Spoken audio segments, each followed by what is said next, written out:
Ah, flat tire. Let me put air in it. What? I don't have room to put air in it. Yeah, that's how we stuck them in the Rusty Beauty's garage. I had to let the air out of this tire so I can shove this car in there so I can park another one over there. I've done that because I had to work on 1,000 other cars, but this baby that we were focusing on somehow got neglected for the last, I don't know how long, maybe 2 weeks. So what we've done with this car so far is we took the engine out and the transmission and even the differential and everything. The engine is taken apart. We sent the block and the head to the machine shop. Unfortunately, the head turned out to be a boat anchor because it was cracked. But we sourced another head. I'm going to show you a little bit about that a little bit later. The block went to the machine shop and it's already back here. And we're gonna take it out today and we're gonna clean it up and paint it so we can start assembling the bottom end of the engine. But while the block dries up until tomorrow maybe, we're gonna come back to the actual car here and continue, because we took also the differential out and we kind of rebuilt it partially because it needed to be rebuilt. I mean, we took it out just to change the seals and gaskets and put it back together, but it turned out that it needed planets and sun gears as well. So we changed that. While the diff was out, we reinforced the differential mounting points on the frame because these are a weak spot for the TR6s.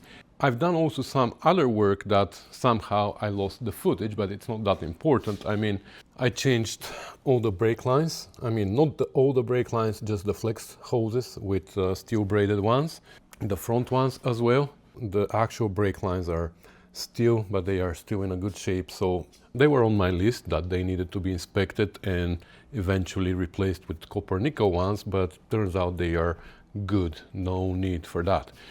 What else have I done? Oh, I installed the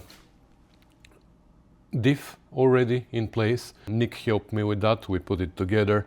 Now I have this. You know how many people told me that I need a transmission jack? Well, here it is. I have one now. My friend Eugene, who is constantly watching my videos, and just after every video he's calling me, he says, you need this tool or you need that tool, just come and pick it up. So I went and I picked up this transmission jack, which is huge. I have the block on it right now, but this is huge, people. I'm like, where am I gonna store this? It's bigger than my engine crane. Anyways, thank you, Eugene. I have that now, but before I got it, I already had the diff mounted. Nick helped me and it went well. So while all this was happening, I also put a request on the Rusty Beauty's Facebook page about the head, and so many people offered heads. Thank you so much, guys. It's really appreciated how many of you offered to help. And we picked one from British Columbia, actually. But the reason why we picked that one was because prior to shipping it here, it went to a machine shop and got checked for cracks and all that. So after it got checked, I said, okay, let's ship it here. So we got it and I stripped it, and the exhaust beds are really bad. Like as usual, if they don't have hardened inserts, they look like this after so many years. However, here I don't know what happened in what is this? That's the front. So in number 5, I don't know what happened here, if they dropped a nut or something inside the cylinder, or this was just from misfiring. But you can see here that even the intake valve bed is pretty bad, but I'm sure it can be brought back to life. You can see that they've never been machined before, so they can machine it and make it new again. It's going to be a little bit deeper than where it is right now, but the rest doesn't look bad. I mean, we have inserts for the exhaust valves. Unfortunately, the machine shop doesn't want to put inserts on the intake ever, because this distance here is way too close, so the two inserts overlap. So we're gonna put only on the exhaust. This is gonna be machined and it's gonna be fine. I measured the thickness just in case. It is 3550 or 3.50 3.55 inches, which is the original thickness of the head. There's a beautiful chart on the Good Parts website which tells you when you machine certain amount away how much your compression ratio becomes, but for the original it is 3550, 3.55 inches, and that's how much we have. So I'm gonna take it to the machine shop tomorrow. They're gonna skim it just for flatness a little bit. We're not gonna go too crazy, and they're gonna Magnaflex it, even though it's been Magnafluxed already and all that. But I'm gonna ask them, now that we removed the valves, to check it thoroughly, because with the valves it's hard to inspect. So yeah, I'm gonna take it to the machine shop and we're gonna go from there. And then we took it to the machine shop, and the machine shop double checked it in front of me for cracks, and it is good. So while we were there, picked up the block which we dropped off earlier when we checked the first head, and they hot dipped it, they decked it, just a towel or two they removed from the top for flatness, and they deglazed the cylinders. So now it is good to be assembled. I mean, let's take it out and see. Here it is. Let me get crack-a-lacking on derusting this and painting it, and we're probably going to install the Good Parts CV axles and be done with the rear end of the car. So without further ado, let's get crack-a-lacking.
Alright, so I wire wheeled it and got rid of most of the rust, and then I actually brushed on something that Eugene, again, my friend Eugene, gave me. If you remember, I used it to derust some nuts. It's kind of like evaporust, but much stronger apparently. He says that they use it in the dairy industry to clean their barrels and surfaces and stuff like that. So it's really strong. You dilute it with water and dip something that's super rusty, and it comes out brand new. So because I ran out of rust converter, I use this, and look at that. It's like diluted with water, a lot of water with a little bit of this, and look, I just wiped it on and it comes out fantastic. Now this side I also cleaned with acetone. This side I haven't cleaned with acetone yet.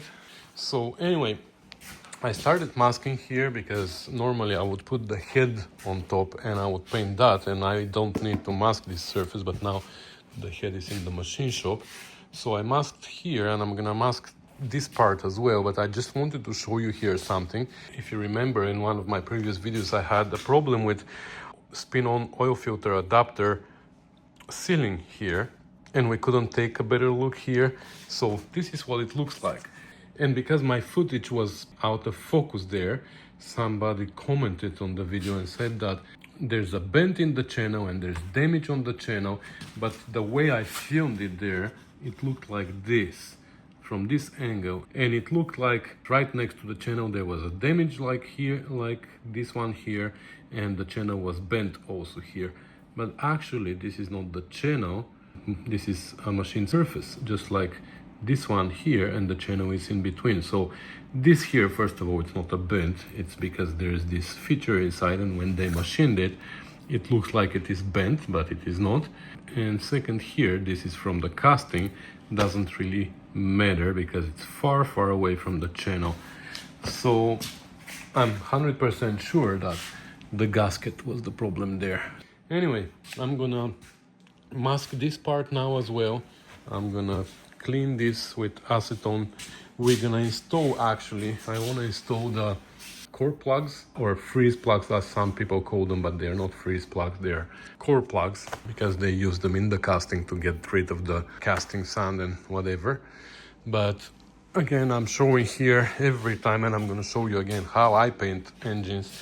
I install the front engine plate and this cover, and this way I don't need to mask any of the gasket surfaces.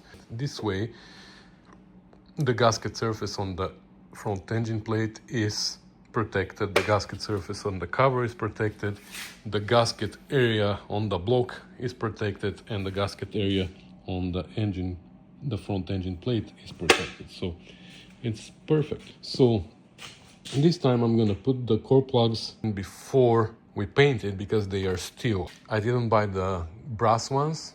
I think, unfortunately, steel seals better.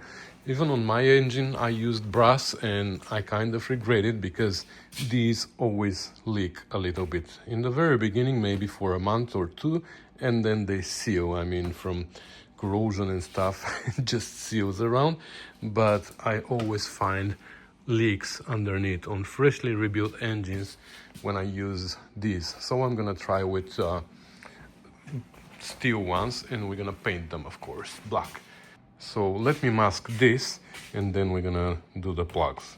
All right, so we're gonna start putting the plugs on, and I started using the thread sealer by Permatex, which once I forgot open, and it started to dry out on me. So now it is more like a finger style. It used to be, this is a brush, so you can brush it on, but now you can actually finger it on. It's still doing the same thing, it's just a little bit thicker now.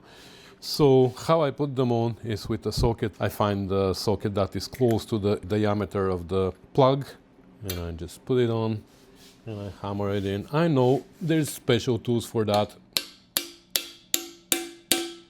I don't have them. So I keep threatening that I'm gonna make a tool,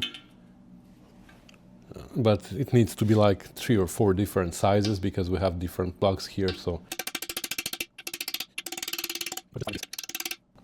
it works just fine with this, right? It was gonna be a good idea to clean the socket first, but whatever.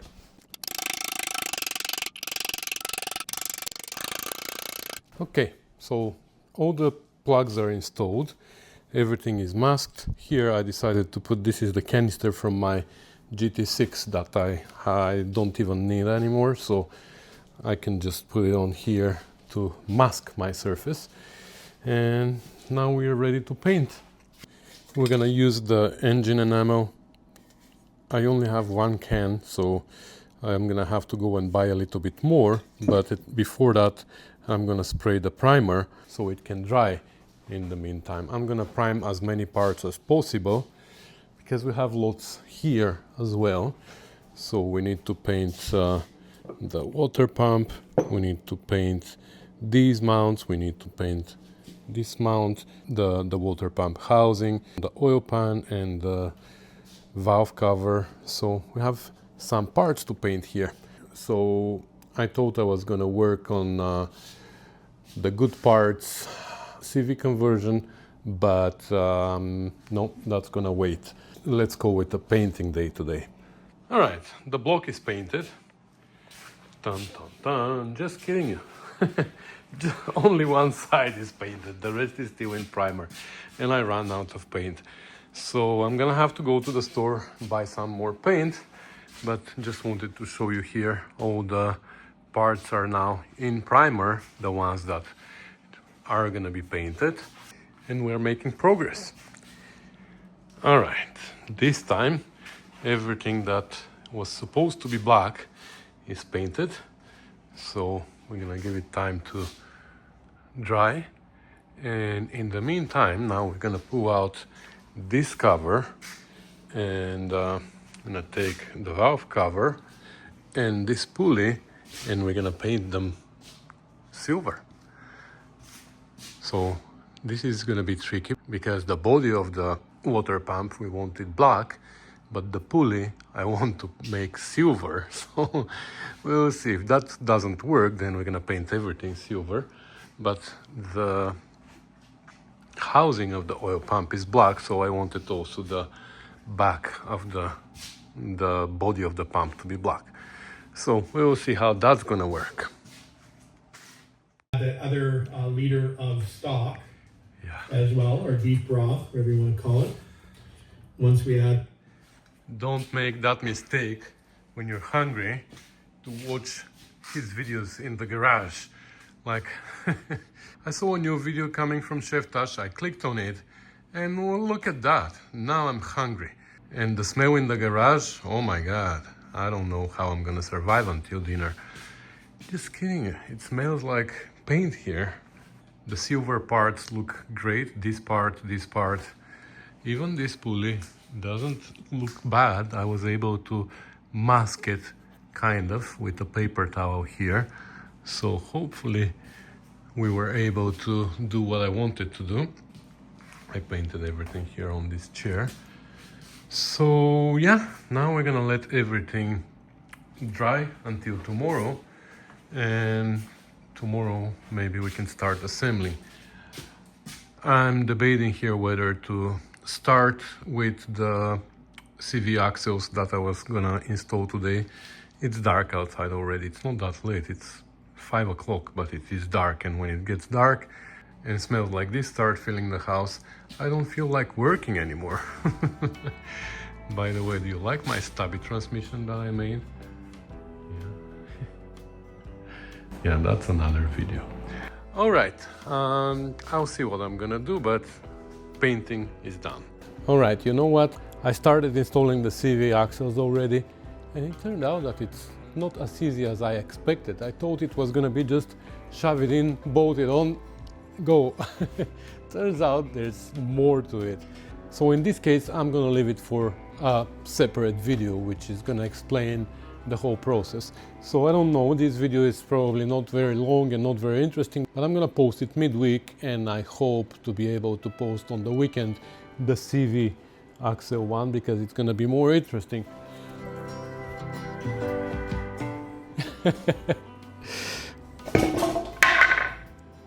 How am I gonna go down now? Anyway, so in this case, that's gonna be everything for today. I'm gonna post this video soon, and stay tuned for the next one, in which we're gonna actually install the CV axles. So thank you guys for watching, commenting, subscribing, sharing, and supporting me. It's very much appreciated. Fun fact, 50% of the people who watch my videos regularly are not subscribed. And believe me, if you like my videos and you want to help me, subscribing is a pretty good starting point, because that helps with the algorithm. The higher the percentage of subscribed people who watch my videos, the better for me. If you hit the notifications bell, it's even better for me, but it's up to you.